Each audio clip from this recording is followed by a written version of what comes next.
Good afternoon. Michael Masserang here again with Rhino Design Build, and I'm here today with the chief engineer. We're up looking at a house in Linville, North Carolina. We've got some unique retaining wall and soil improvement issues that we're dealing with on this home, and we're going to talk a little bit about that today. Reed, tell me a little bit about the project and what we're doing here today.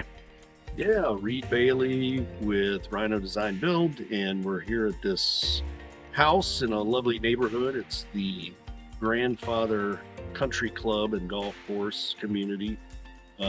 This particular house was built in the early 70s, so it's got some age on it, but it's very well taken care of. And the front of the property is very stable. However, when we move around to the back, we're going to see what can happen on some of these lots that have fill retaining walls, and this one in particular is moving and has moved about 4 foot laterally and vertically, and we're going to show you some of the symptoms here in just a minute. Great.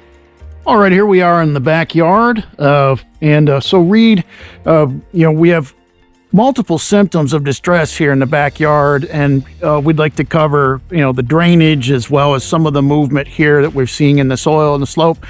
Tell us a little bit about what we're looking at here.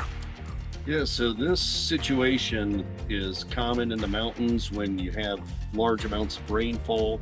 So there's a phenomenon called soil structure and water interaction failures, and that's exactly what's going on here. So if you look at some of the drainage components and some of the lateral movement that's taken place in them, that's because this backfill material is behind a retaining wall that's on the other side of this fence here that's about 15 foot tall.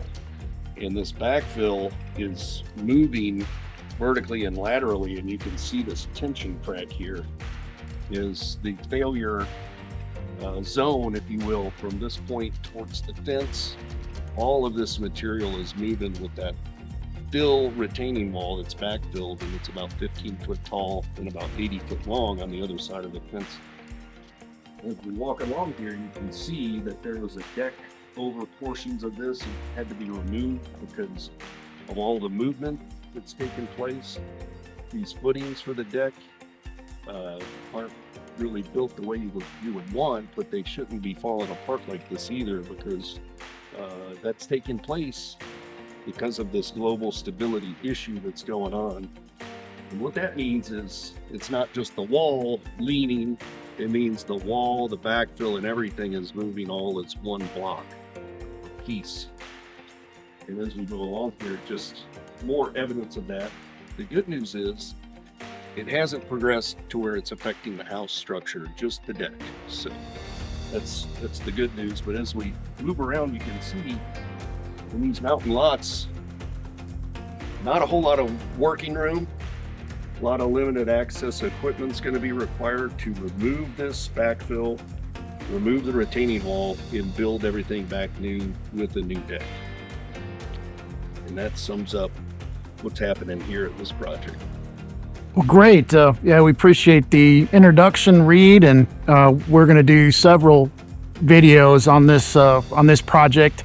And if you have a home up in Linville, perhaps you're in Asheville, Banner Elk, or Boone, and you have damage from Hurricane Helene, we would certainly be interested in looking at your project, and you can give us a call at the phone number at the bottom of your screen or visit our website. And we look forward to seeing you here for part 2 of our series on this project. And we appreciate you joining us today to walk through the project. Thank you so much, Reed. Thanks, Michael.